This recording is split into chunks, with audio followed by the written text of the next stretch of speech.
Nous faisons escale aujourd'hui au Burkina Faso, le pays des hommes intègres, et plus précisément à Ouagadougou, la capitale. Car c'est ici, dans cette ville, qu'en début août 1983, un jeune capitaine de 34 ans est arrivé au pouvoir et a tout de suite instauré le Conseil national de la Révolution. Un concept à l'époque qui avait l'ambition de combattre la corruption, l'enrichissement illicite et l'impérialisme. Mais 4 ans seulement après sa prise de pouvoir, il fut assassiné par un commando. C'était le 15 octobre 1987, un jeudi. Plus de 20 ans après sa mort, qu'est-il devenu dans la mémoire collective? Et puis, que reste-t-il aujourd'hui de son œuvre? Il, vous l'avez certainement deviné, c'est le défunt président burkinabé Thomas Sankara. Voici la Haute-Volta, aujourd'hui Burkina Faso.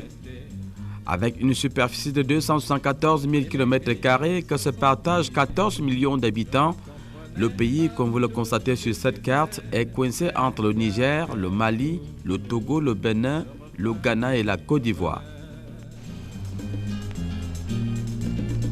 Ouagadougou, le soleil chante dans la rue. Ouagadougou, moi je veux danser avec toi. C'est donc dans ce pays qui a pour capitale Ouagadougou qu'est né le 21 décembre 1949 Thomas Isidore Noël Sankara. Son père, Sankara Sambo Joseph, de la tribu Peul, gendarme infirmier, né vers 1919, et sa mère, Kinda Marguerite, de la tribu Mossi, née vers 1926, lui inculqueront dès son enfance les valeurs fondamentales de la vie. Aîné d'une famille de 11 enfants, le petit Sankara, dès son bas âge, s'illustre par des qualités exceptionnelles. Quand il était petit, il avait une vie vraiment différente des autres. Comment arranger? Arrangé, qui aime le travail bien fait, l'honnêteté, il était intègre, vraiment. Même avec ses camarades, tout de suite, il y avait la différence. Alors, il tenait ça de qui? Des parents? Bon, les parents, oui, et il a développé ça aussi, puisque les parents nous enseignaient chaque fois d'être honnête, d'être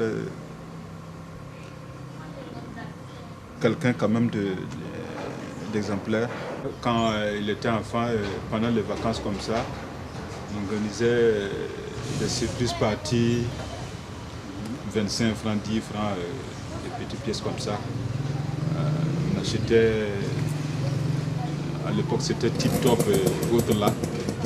Et quand, après la soirée, quand on fait le décompte, il y a des jetons, des bénéfices des jetons qui restent.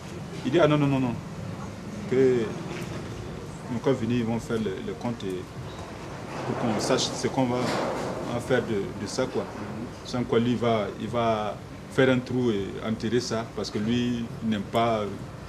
Non. La maman dit non, mais écoute, c'est l'argent, on n'enterre jamais l'argent. Et la scolarité, comment il a fait sa scolarité? Bon, sa scolarité, il a bien passé ça. D'abord, il est à l'école primaire jusqu'à l'académie militaire. Il tenait le devant.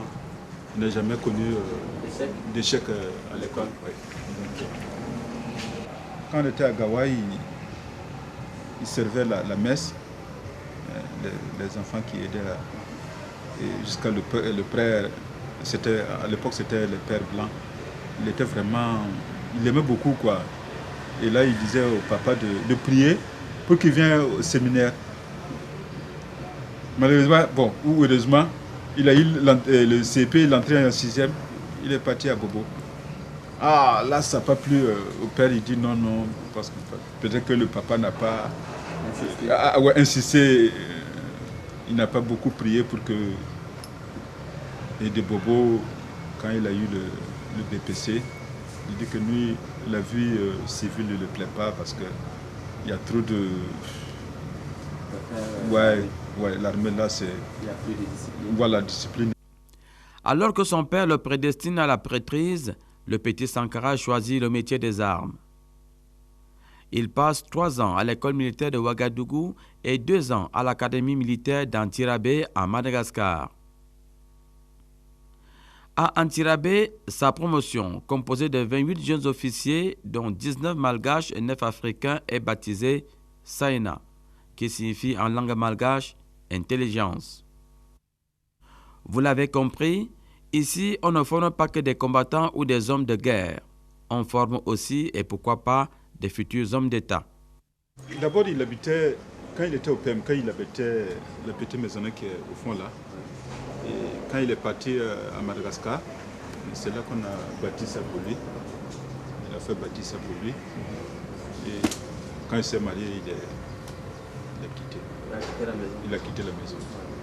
De retour à Haute-Volta en 1972, le jeune officier Thomas Sankara prend activement part à la guerre contre le Mali voisin en 1974.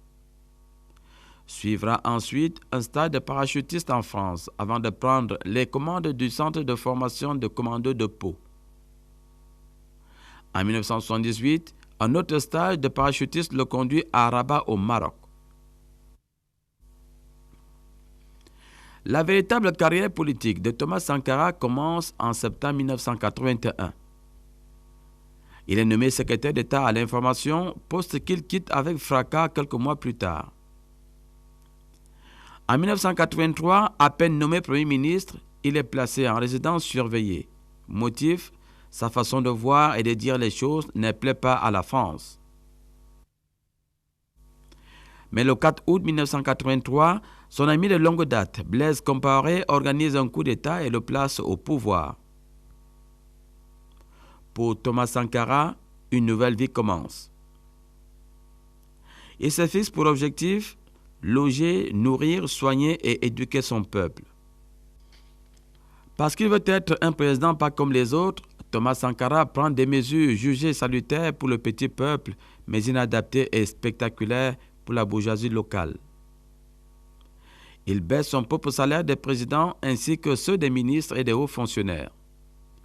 Il roule en Renault 5 et remplace les Mercedes des membres du gouvernement par des véhicules plus modestes. Il engage une lutte acharnée contre la corruption et les détournements des deniers publics. Il y a ses camarades, ses collègues présidents qui ont donné des biens, il a reversé ça à l'État. Il y a Denis Sassou Nguesso qui lui a donné une voiture, il a mis ça à parc de l'État. Kadhafi lui a donné une voiture et tout ça, et même quand il part, il reçoit certaines sommes d'argent, il reverse ça. Et c'est quelqu'un qui n'aime pas les dons, quelque chose, non. S'il voit que quelqu'un est en train de se dépouiller de ce... Non, là vraiment, ça ne lui plaît pas. Dans la foulée, il change le nom du pays. La Haute-Volta, nom hérité de la colonisation, devient alors Burkina Faso, qui signifie le pays des hommes intègres. En même temps qu'il réhabilite la femme burkinabé, Thomas Sankara interdit les syndicats et les partis politiques. Et dans toutes ses interventions, il fustige et dénonce les maux qui minent son peuple et son pays. La révolution est victoire. L'échec appartient à la réaction et à la contre-révolution. Camarades, l'impérialisme, le néocolonialisme, les élèves réactionnaires, les élèves indisciplinés et paresseux, les professeurs carents, les vomissures de la contre-révolution, les vipères qui s'infiltrent dans nos écoles, les pentades orgueilleuses, les hiboux au regard gluant, l'anarcho-syndicalisme, la petite bourgeoisie affolée. À bas, à bas, à bas. Il ne s'agit pas ici de slogans creux et évasifs. Thomas Sankara semble avoir bien pensé sa révolution tant au niveau des structures que du discours. Les grandes lignes de la révolution burkinabé, d'abord, c'était de mettre le peuple au centre du débat. Mettre le peuple au centre du débat, c'est rendre le peuple responsable de son propre avenir à travers sa participation. Ce qui fait qu'on avait une révolution démocratique et populaire, c'est-à-dire que le peuple participait à la révolution. Ça, c'était une grande ligne de la révolution. Une des secondes grandes lignes de la révolution a été l'implication des paysans dans la révolution. Vous savez que par principe, les gens, quand on parle de révolution, on voit surtout les ouvriers, le prolétariat. Mais dans le contexte burkinabé, jusqu'à nos jours, on sait que 80% des Burkinabés vivent en milieu rural, sont des paysans. Donc il fallait donner la place aux paysans dans cette révolution. Donc il faut dire que ça, c'était quand même une grande ligne et une particularité de la révolution du Burkina Faso. Entre autres grandes lignes encore, on peut avoir la lutte contre la corruption et l'assainissement des finances publiques à travers la gestion des biens publics. Vous aviez également, dans les grandes lignes de la révolution, la promotion de la femme. Parce que le contexte culturel et social relevait la femme à un rang qui ne permettait pas l'épanouissement de la femme. Et la révolution avait mis un accent sur la formation et l'émancipation des femmes burkinabées. Toujours sur le plan national, parce qu'il faut dire que la révolution burkinabé avait les lignes directives nationales et les lignes directives africaines et internationales. Et il y avait aussi, sur le plan des politiques publiques, l'habitat et le logement. Il fallait faire en sorte que chaque Burkinabé puisse avoir un logement décent. Il fallait faire en sorte que chaque Burkinabé, dans le cadre des politiques publiques, puisse avoir droit à la santé. C'est ce qui avait donné naissance au poste de santé primaire, la santé pour tous. Et au plan africain? Au plan africain, il faut dire que Thomas Sankara s'est mis dans la lancée des Nkrumah et des Lumumba. C'est-à-dire qu'il ne voyait pas l'Afrique sans l'unité de l'Afrique. Il ne voyait pas l'Afrique sans le panafricanisme. Ce qui fait que, hors du Burkina, la lutte de la révolution du Burkina Faso, c'était une lutte panafricaine. Et au plan international? Au plan international, c'était un appui, une solidarité à tous ceux qui sont opprimés, tous ceux qui vivent de l'injustice à travers le monde. C'est dans cet esprit que Thomas Sankara a toujours fustigé la position de l'Israël par rapport à la Palestine. C'est dans cet esprit que Thomas Sankara a toujours fustigé le régime de l'apartheid. C'est dans cet esprit que Sankara a supporté les révolutions du Nicaragua avec le camarade président Daniel Ortega qui est revenu au pouvoir actuellement. C'est dans le même esprit que Thomas Sankara était en solidarité avec Cuba et bien d'autres peuples qui luttaient pour leur autodétermination, pour leur dignité. Pour réaliser ce vaste programme révolutionnaire, certaines structures sont créées au sein du CNR, le Conseil national de la Révolution. Les grandes structures du Conseil national de la Révolution, il faut dire d'abord qu'il y avait le gouvernement du CNR qui se réunissait à travers le Conseil des ministres. Ensuite, il y avait les structures populaires. Il y avait le secrétariat général des structures populaires des comités de défense de la Révolution. Dans ça, ce qu'on appelait les structures populaires, vous avez le mouvement pionnier qui était vraiment à la base. Vous aviez les CDR qui étaient composés de jeunes hommes et de jeunes femmes, et pour la plupart adolescents ou bien jeunes adultes, qui étaient formés militairement et idéologiquement pour défendre la révolution. Vous aviez l'Union nationale des femmes du Burkina, vous aviez l'Union nationale des paysans du Burkina, et vous aviez aussi l'UNAP qui était l'Union nationale des anciens du Burkina. Maintenant, il faut dire que par exemple pour les CDR, il y avait les CDR de quartier, il y avait les CDR de service. Comité de défense. Les comités de défense de la Révolution. En quoi consistait leur rôle? Leur rôle, c'était d'abord une formation idéologique et un encadrement des populations pour la Révolution. Deuxièmement, ils défendaient la Révolution, comme on le dit. au sens propre et profond du terme. Défendre la révolution contre l'agresseur extérieur, défendre la révolution contre les réactionnaires à l'intérieur. Ça, c'était le rôle des CDR. En plus de ce que j'ai dit, encadrer et former les populations à la base pour la révolution. Et ces CDR, il y avait, comme je l'ai dit tantôt, les CDR de quartier. Vous avez aussi les CDR dans les services. C'est-à-dire, si vous êtes au ministère de l'économie, il y a la section CDR de ce ministère. Si vous êtes dans le ministère de l'environnement, etc. Jusqu'au niveau des sortes de surveillants. Ce n'était pas des surveillants. J'ai dit que leur rôle d'abord était de former, puisque tout le monde n'avait pas le même parcours politique. Tout le monde n'avait pas été intéressé par la politique à travers les régimes passés. Si bien qu'il y en avait pour lesquels il fallait une formation, pour qu'ils comprennent ce que c'est que la révolution, afin de les amener à adhérer à la révolution. Maintenant, si on dit défendre la révolution, c'était faire en sorte que puisqu'il y avait aussi ceux qui avaient une formation politique, mais qui n'était pas une formation politique révolutionnaire, je parle notamment des libéraux. Et il fallait défendre la révolution vis-à-vis des libéraux qui n'allaient pas et qui ne manquaient pas aussi l'occasion de dire du mal de la révolution pour décourager ou bien donner une mauvaise information à ceux qui n'avaient pas une formation politique. Donc en ce sens, au niveau national et interne, les CDR avaient pour rôle de défendre la révolution, pas en dénonçant les gens souvent, mais en ayant des débats contradictoires avec les libéraux. Aussi bien dans les services que dans les quartiers. C'est pour ça, sous la Révolution, il y avait ce qu'on appelait les veillées débats. Les veillées débats, c'était des rencontres publiques ouvertes où il y avait le débat d'idées, le débat politique, le débat idéologique. Maintenant, si on revient à votre notion que moi je vais mettre entre guillemets de surveillant, c'est le fait que les gens disent les CDR dénonçaient les gens. Oui, les CDR dénonçaient les gens parce que dans un service, dans un quartier, si un monsieur ou bien une dame, à travers son comportement, son langage, on se rend compte qu'il a des positions qui sont contre la révolution, il devient à ce moment un réactionnaire. Parce que, vous savez, dans toutes les révolutions du monde, il y a les révolutionnaires et il y a les réactionnaires. Les révolutionnaires et les ennemis de la révolution. Ça, c'est connu.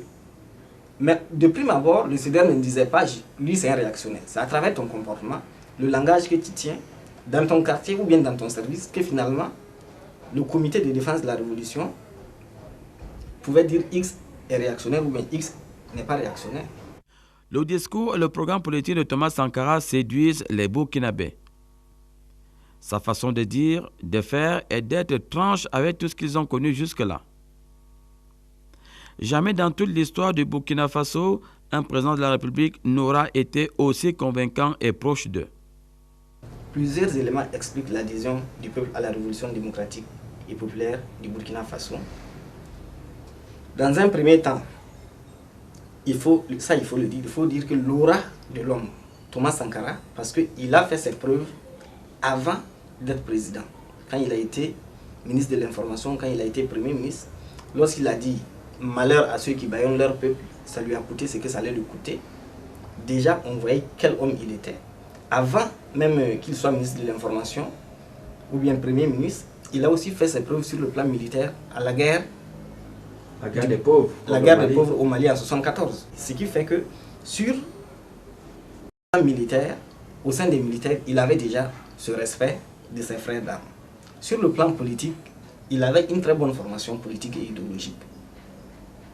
Il a quand même été formé au Britannique militaire du Kadiogo, où il y avait une certaine aile politique qui enseignait là-bas, qui a formaté, si vous voulez, former, en tout cas passer le message idéologique révolutionnaire à ces aspirants officiers militaires qui étaient là-bas. Donc il a pris ses premières armes politiques et idéologiques au Britannique militaire du Kadiogo. Ensuite, il a fait Madagascar, qui l'a beaucoup inspiré, convaincu dans son engagement révolutionnaire, parce que quand il y a eu la révolution à Madagascar, il y était en stage. Donc ça fait que quand il est revenu au pays, à travers ses discours, ses prises de position, ça lui a permis de se faire une respectabilité, une aura, aussi bien dans l'armée qu'au niveau des civils qui étaient engagés dans le mouvement révolutionnaire. Une fois les structures du Conseil national de la Révolution mises en place, Thomas Sankara engage plusieurs chantiers. la construction des logements sociaux, le désenclavement de toutes les régions du pays, l'amélioration du réseau de chemin de fer, la désertification, le sport de masse, la réforme agraire, etc., etc. Notre pays produit suffisamment de quoi nous nourrir. Nous pouvons dépasser même notre production, malheureusement. Par manque d'organisation, nous sommes encore obligés de tendre la main pour demander des aides alimentaires. Ces aides alimentaires qui nous bloquent, qui nous inspirent, qui installent dans nos esprits cette habitude, ces réflexes de mendiants, d'assister. Nous devons mettre de côté ces aides par notre grande production. Il faut réussir à produire plus. Produire plus. Produire plus parce que il est normal que celui qui vous donne à manger vous dicte également ses volontés. Ne consommons que ce que nous contrôlons.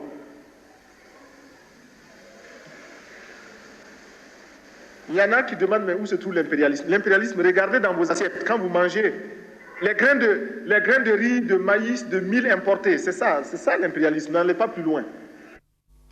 Sa vision des choses ne se limite pas seulement aux frontières du Burkina Faso. Il dénonce le dieu système d'apartheid et met en garde tout ce qui flirte avec le tristement célèbre Peter Botha. Des tueurs comme Peter Botha ont eu le droit de parcourir la France si belle et si propre. Ils l'ont taché. Ils l'ont taché de leurs mains et de leurs pieds couverts de sang. Et tous ceux qui leur ont permis de poser ces actes en porteront l'entière responsabilité ici et ailleurs, aujourd'hui et toujours. Le président Thomas Sankara, en homme libre, n'a pas sa langue dans la poche. Pendant que ses pairs font la langue de bois au sommet de l'OUA à Addis Abeba en juillet 1987, Thomas Sankara dit haut et fort qu'il est contre le paiement de la dette par les pays africains. Je voudrais que notre conférence adopte la nécessité de dire clairement que nous ne pouvons pas payer la dette. Non pas dans un esprit belliqueux, belliciste. Ceci pour éviter que nous n'allions individuellement nous faire assassiner. Si le Burkina Faso tout seul refuse de payer la dette, je ne serai pas là à la prochaine conférence. Par contre, avec le soutien de tous, dont j'ai besoin, et quand nous disons que la dette ne saurait être payée, ce n'est point que nous sommes contre la morale, la dignité, le respect de la parole. Parce que nous estimons que nous n'avons pas la même morale que les autres. Entre le riche et le pauvre, il n'y a pas la même morale. La Bible, le Coran, ne peut pas servir de la même manière celui qui exploite le peuple et celui qui est exploité. Il faudrait alors qu'il y ait 2 éditions de la Bible et 2 éditions du Coran.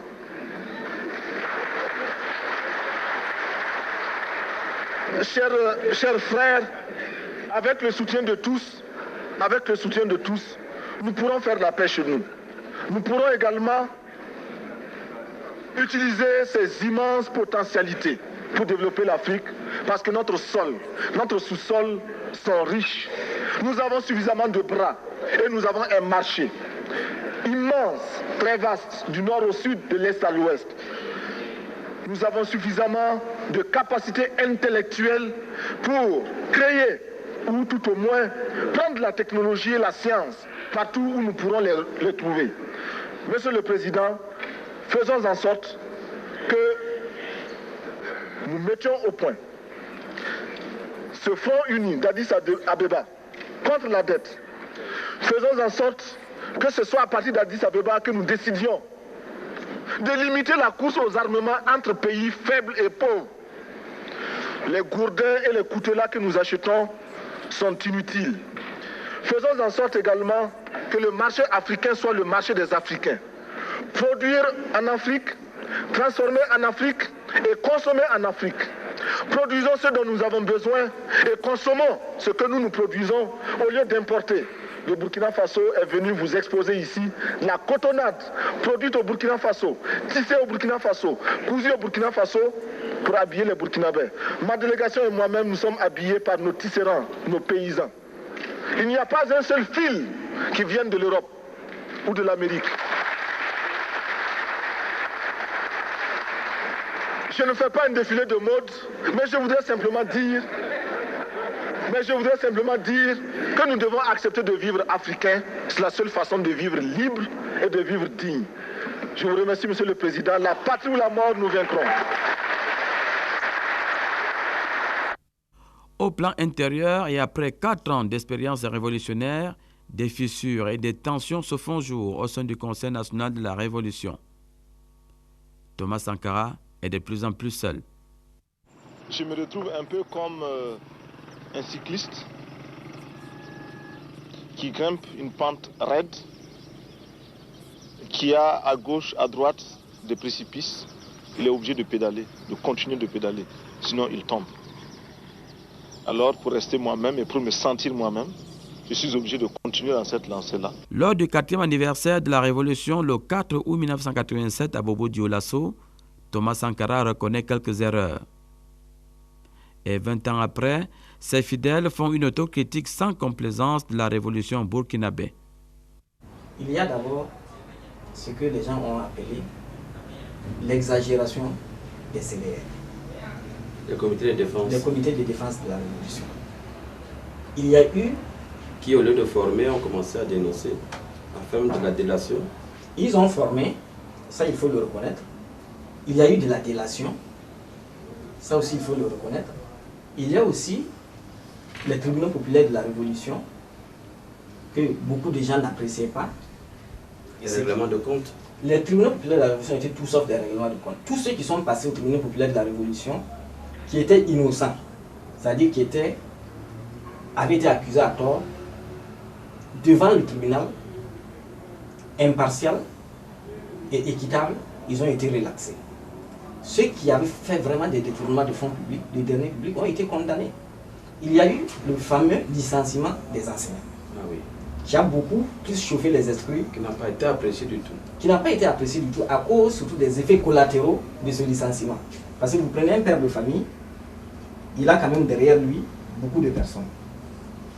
La famille africaine. La famille africaine.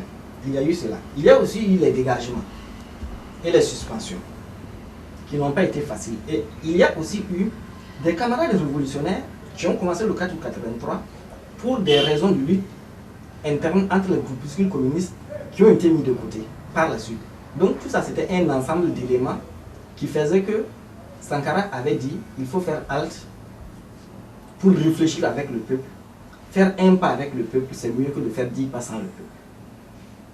C'était dans cette logique que le 4 août 1987 était un discours bilan qui permettait à la révolution, à commencer par les premiers responsables de la révolution et tous les mouvements révolutionnaires, les structures de défense de la révolution, les structures populaires, ensemble avec les dirigeants de la révolution, de s'asseoir pour regarder jusque-là qu'est-ce que nous avons fait, qu'est-ce qui est apprécié, qu'est-ce qui n'est pas apprécié.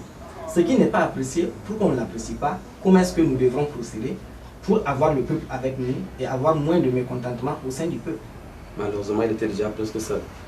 Malheureusement, justement, c'est là où je rebondis sur une de vos questions qui était de savoir pourquoi le 15 octobre 1987. Je vous l'ai dit tantôt, la révolution démocratique et populaire, comme son nom l'indique, elle était vraiment démocratique au niveau politique parce qu'on avait plusieurs groupes communistes, des partis communistes, ou bien en tout cas d'obédience communiste qui étaient membres de la RDP. Il se trouve que ces différents groupes, chacun tirait la couverture de son côté à travers différents agissements.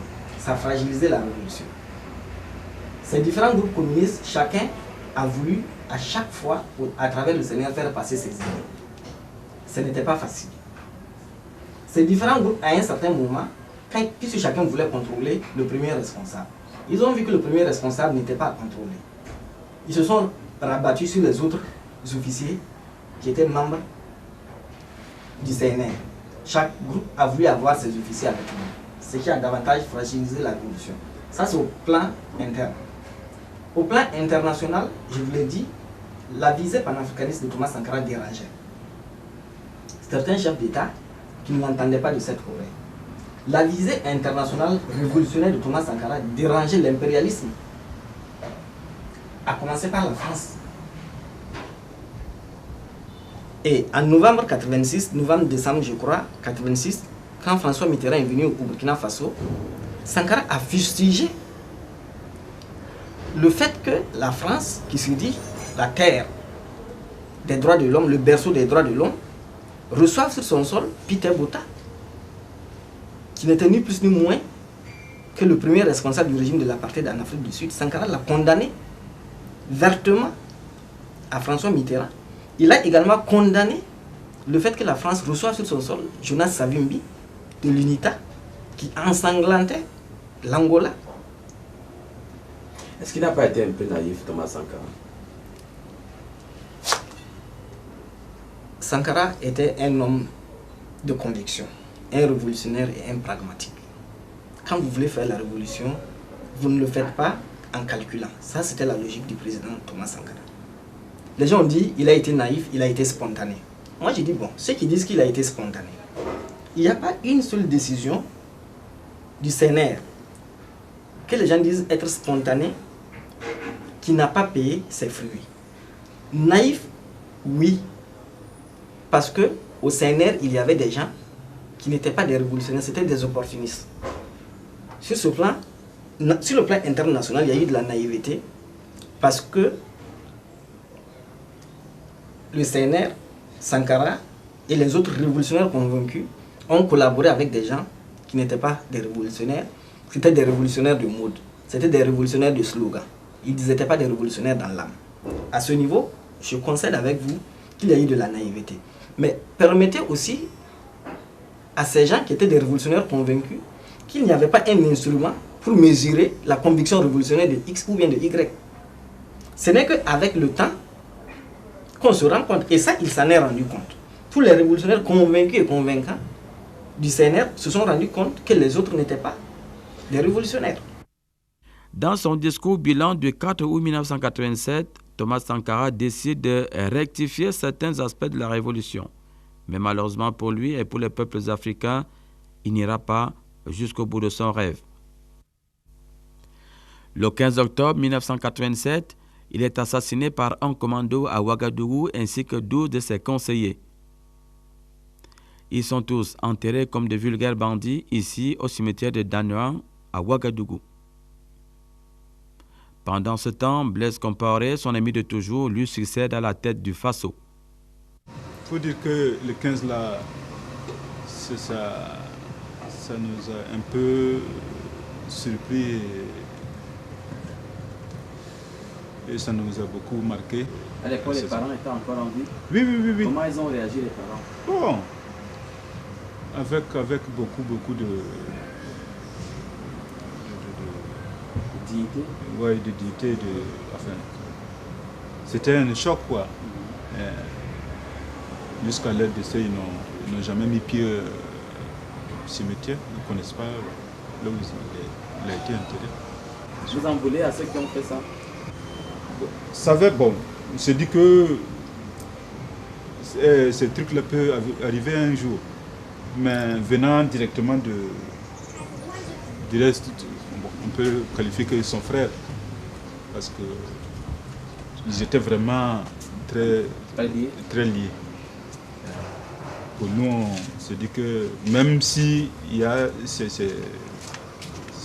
cas, des problèmes de ce genre, ça peut être de l'extérieur, mais pas quand même quelqu'un de très proche, de très... Et vous avez revu après le président Compaoré? Il a revu la famille après? Non. Depuis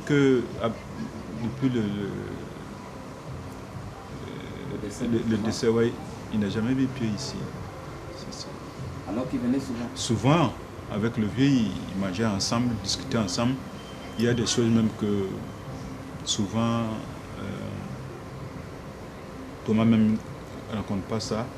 Mais lui, quand il vient, il appelle le papa dedans, à deux. Ah, voilà, il y a ceci, c'est là. Mais avec Thomas, lui, il garde toujours le silence, le secret. Mais avec Blaise, C'était son fils? Oui, c'était son fils.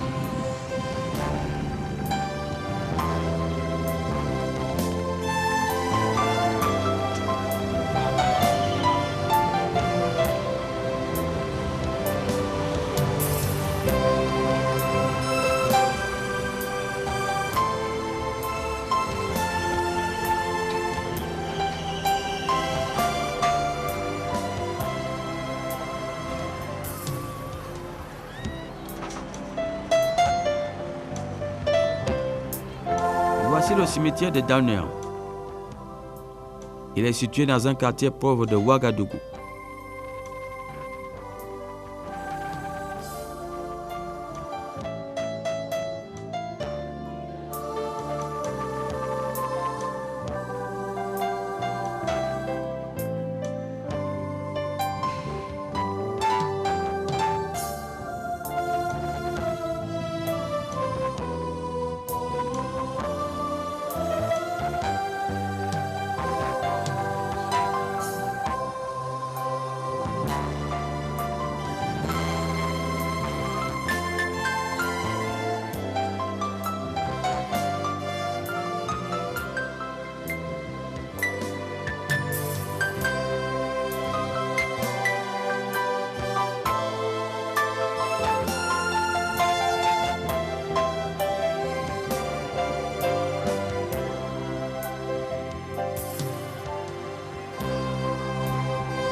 Accompagné de ses 12 disciples, c'est ici que le capitaine-président du Faso, Thomas Isidore Noël Sankara, repose sans Kara ni couronne depuis la nuit du 15 octobre 1987.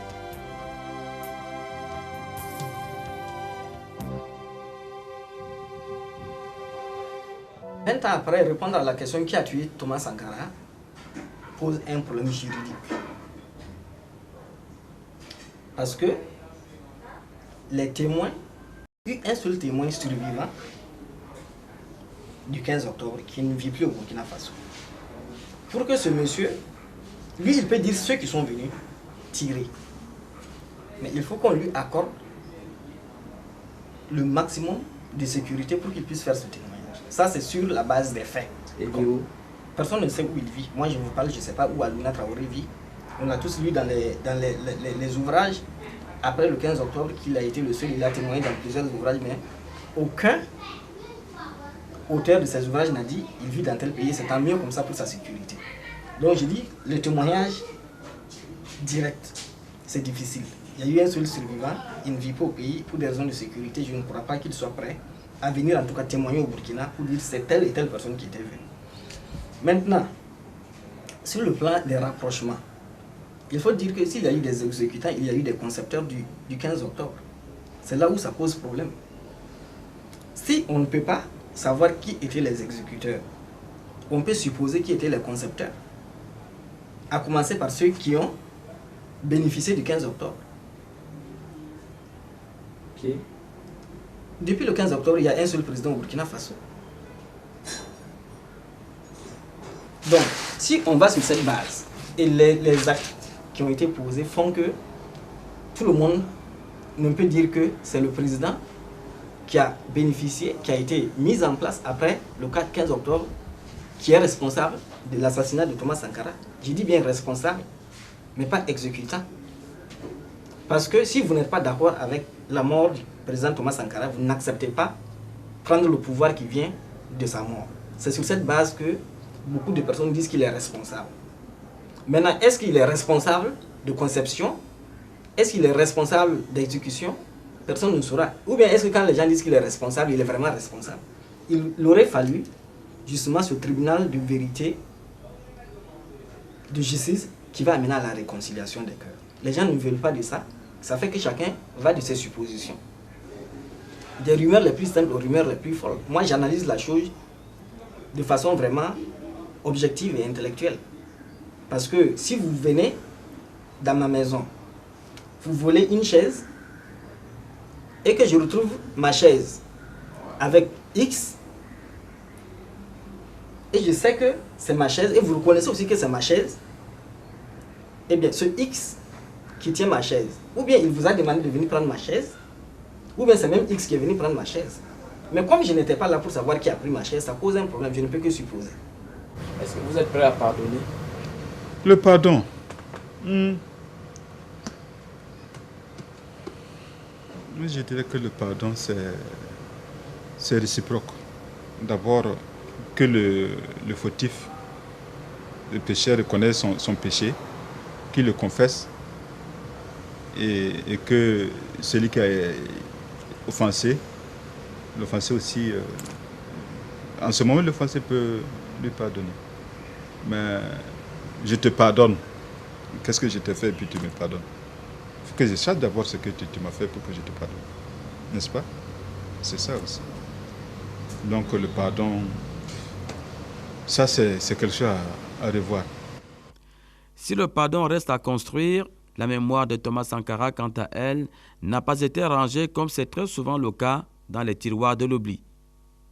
Nous nous proclamons continuateurs de l'œuvre du président Thomas Sankara. Et nous avons formé un parti politique qui s'appelle l'Union pour la Renaissance Mouvement Sankariste depuis 2000, dans un contexte de l'assassinat du journaliste Norbert Zongo.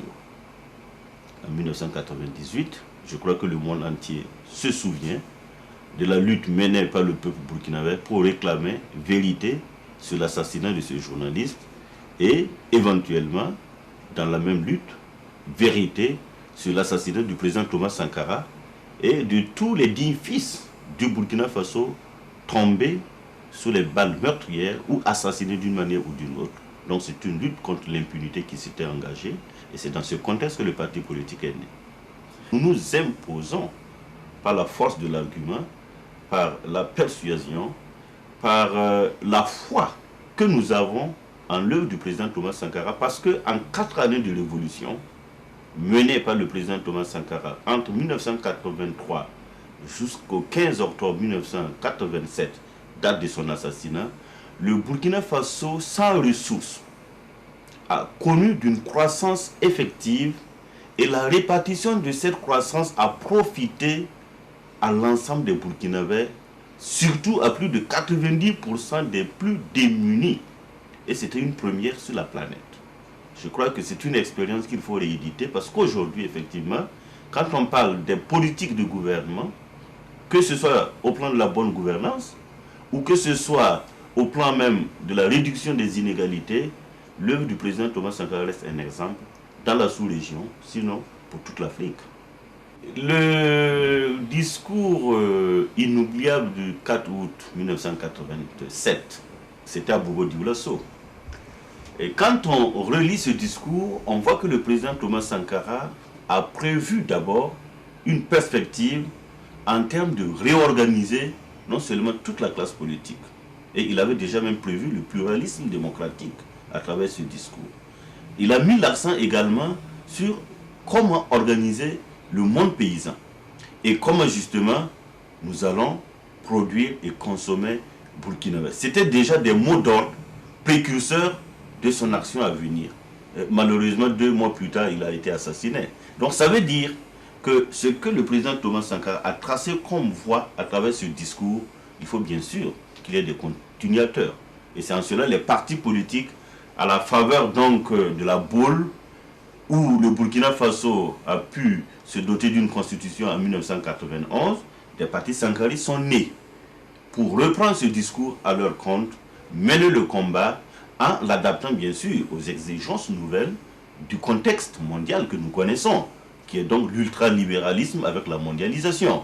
C'est dans ce contexte difficile que l'UNIR-MS évolue, mais comme je vous le dis, nous avons l'enthousiasme et l'adhésion du peuple burkinabé. Et cela nous suffit aujourd'hui pour aller de l'avant et dire, effectivement, Thomas Sankara était un précurseur, son discours 20 ans est d'actualité, il faudrait justement travailler à ce que ce peuple prenne conscience de son action politique et voir quelle alternative nous pouvons justement proposer dans ce contexte-là. Et c'est ainsi que, malgré le contexte difficile, avec ce qu'on connaît comme achat de conscience, avec un électorat à la limite clientéliste, dans une mare de corruption, nous arrivons à avoir une adhésion. Ce qui fait qu'on a aujourd'hui des députés depuis 2002 à l'Assemblée nationale. On est même représenté au Parlement panafricain. On est représenté à beaucoup de sphères de décision. Et je pense que c'est la preuve qu'aujourd'hui, en tout cas, on tend vers cette alternative-là.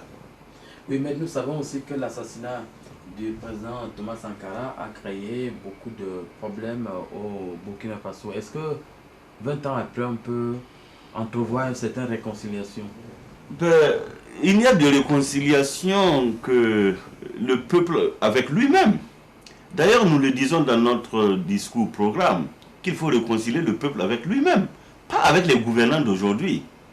Mais pour que ce peuple se réconcilie, il faudrait que ce peuple prenne d'abord conscience qu'il n'a intérêt que dans la justice sociale, qu'il n'a intérêt que dans l'intégrité. C'est la source de notre fierté et de notre dignité. Toute chose que le président Thomas Sankara a défendue au péril de sa vie et qui constitue aujourd'hui les valeurs cardinales pour construire une Afrique nouvelle. Je pense qu'il y a des hommes comme Lumumba, comme Kwame Nkrumah, comme Nelson Mandela, qui ont travaillé à cela. Et aujourd'hui, Thomas Sankara reste également une espèce d'icône pour avoir effectivement défendu ses valeurs au prix de sa vie.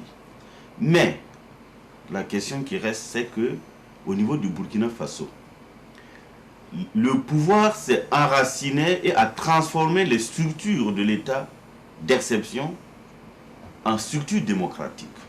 Donc il faudrait travailler 20 ans après à ce que ce peuple-là se remémore de l'œuvre du président Thomas Sankara. Vous savez bien qu'après son assassinat, le président Blaise Compaoré a essayé par tous les moyens d'effacer son image. Même les photos du président Thomas Sankara, on n'en trouvait pas.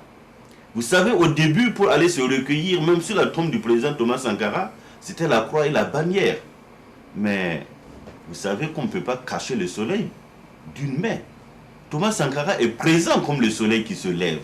Et aujourd'hui, 20 ans après, d'ailleurs c'est l'occasion pour l'ensemble des sankaristes de l'humanité de commémorer donc ces 20 ans dans l'introspection et dans la recherche à travers son action d'une synergie qui nous permettrait de concrétiser nos actions politiques. C'est pour vous dire que cette réconciliation, la question que vous avez posée, commence justement à naître parce que le peuple a pris conscience que cet homme était venu pour le défendre. Cet homme était venu non pas pour le spolier, mais pour lui rendre véritablement justice. Donc la réconciliation passe d'abord par la réhabilitation du président Thomas Sankara. Et réhabiliter le président Thomas Sankara, c'est rendre justice au peuple burkinabé et au peuple africain, entre autres en trouvant la vérité sur son assassinat. Et cela est très important pour nous également, partis ou associations politiques qui se réclament de son idéal. À propos de la vérité, est-ce qu'il y a une action qui a été intentée? Bien sûr. Bien sûr qu'une action a été intentée parce qu'après son assassinat, la famille du président Thomas Sankara a été suffisamment meurtrie, apeurée, terrorisée et a été obligée de s'exiler. Nous avons attendu 10 ans sans que les autorités n'osent ouvrir même une enquête ou un semblant d'enquête. C'est las d'attendre que la famille a été obligée de déposer une plainte avec constitution de partie civile. Et un juge d'instruction suffisamment courageux a eu l'audace de faire ouvrir cette information. Ce juge serait d'une manière ou d'une autre sanctionné. Mais la procédure a pu connaître d'un certain dénouement au Burkina Faso parce que des décisions juridictionnelles ont été rendues, mais dans le sens de dire qu'on ne dira jamais le droit au Burkina Faso tant que les présumés tueurs du président Thomas Sankara seront au pouvoir.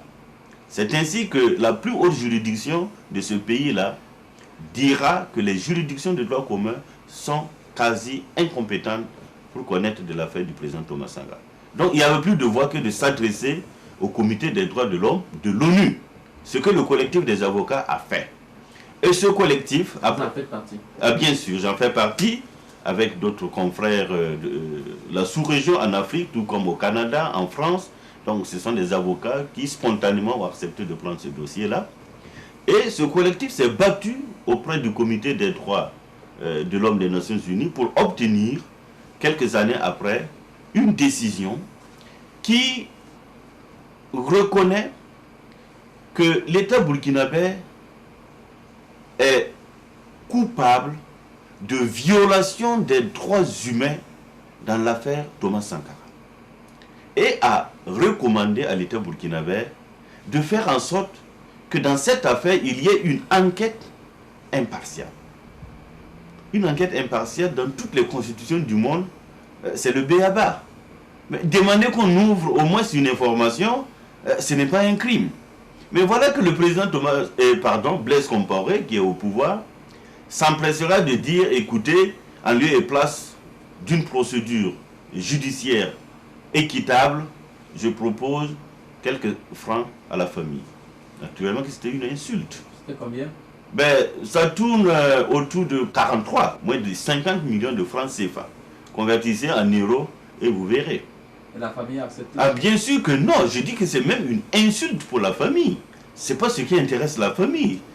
C'est mal connaître la famille du président Thomas Sankara. Parce que quand nous parlons d'intégrité, l'intégrité de l'homme, il est mort, vous le savez bien, sans avoir laissé le seul immeuble dans ce pays-là. Thomas Sankara n'a laissé à la postérité que son ardeur, son amour au travail.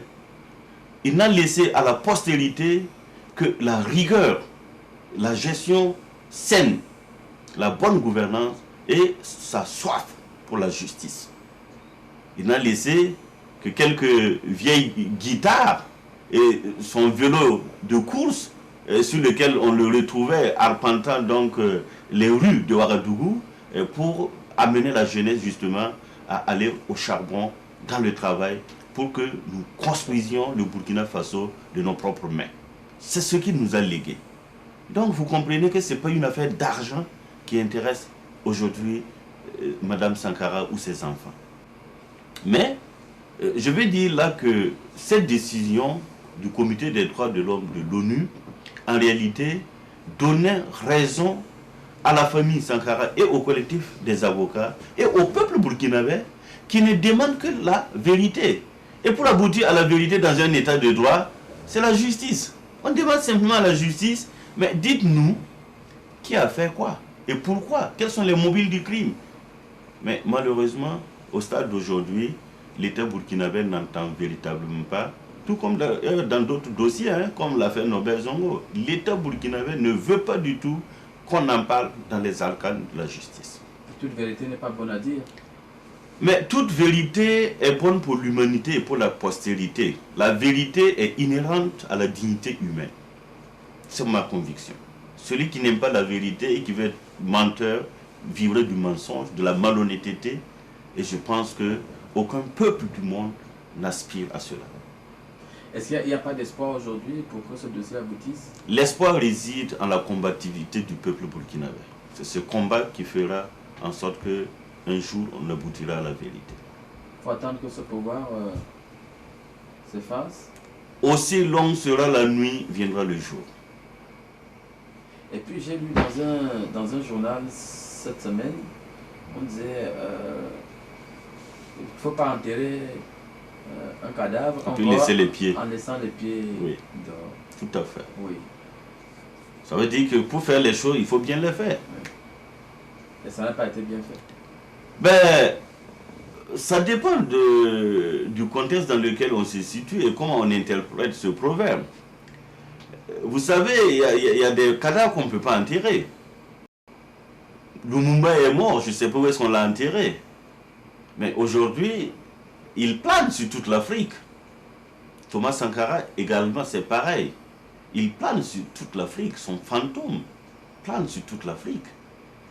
Donc, il ne s'agit même pas de pieds. Il s'agit de l'image d'un homme, de l'exemple d'un homme. Et je pense qu'aujourd'hui, ceux qui ont eu la chance quand même de connaître cet homme dans son action politique, que ce soit son discours à l'ONU sur la dette, que ce soit ses prises de position pour les peuples opprimés en Afrique, que ce soit sa lutte effrénée contre la pauvreté et la misère en Afrique, mais je pense qu'aujourd'hui, le président Thomas Sankara ne peut pas être enterré. Et il ne le sera jamais. Est-ce que la jeunesse burkinabé aujourd'hui adhère à ce discours? Mais bien sûr, bien sûr. La jeunesse burkinabé, qui est la plus nombreuse, et la jeunesse consciente, qui refuse la manipulation, qui refuse la pitance, la main tendue, cette jeunesse-là se retrouve non seulement en l'action du président Thomas Sankara, mais ce qui est encore extraordinaire, c'est que le rejet du système à travers cette jeunesse se manifeste par son mépris affiché vis-à-vis du pouvoir, à telle enseigne que cette jeunesse même refuse de prendre des cartes d'électeurs. Et ils sont les plus nombreux aujourd'hui à ne plus s'intéresser à la chose politique. La chose politique est devenue, par dépit pour la jeunesse, un instrument en réalité d'oppression. Ce qui fait que quand on regarde par exemple nos chiffres, nos statistiques, ben, sur 14 millions d'habitants, combien ont des cartes d'électeurs? Combien? Il y en a moins de 3 millions. Mon message aujourd'hui, c'est, comme le président Thomas Sankara lui-même nous l'a enseigné, c'est la persévérance. Il a toujours dit que là où s'abat le découragement, c'est là où s'élève la victoire des persévérants. C'est ce message qu'il nous a enseigné. Ça veut tout dire. Ça veut dire que dans ce contexte que vous avez dépeint tout à l'heure, où nous rencontrons les 1001 difficultés, il n'y a pas de répit. On ne peut pas déposer les armes. Il faut mourir comme Che Guevara peut-être. Jusqu'au sacrifice suprême. Jusqu'au sacrifice suprême. C'est ce que nous a enseigné. La patrie ou la mort, nous vaincrons. C'est ce que nous a enseigné. La mère de Thomas Sankara, décédée en 2002, et son père, le 4 août 2006, ont été inhumés dans cette modeste concession familiale. Quant à son épouse et à leurs 2 enfants, aux dernières nouvelles, ils vivent en exil au sud de la France.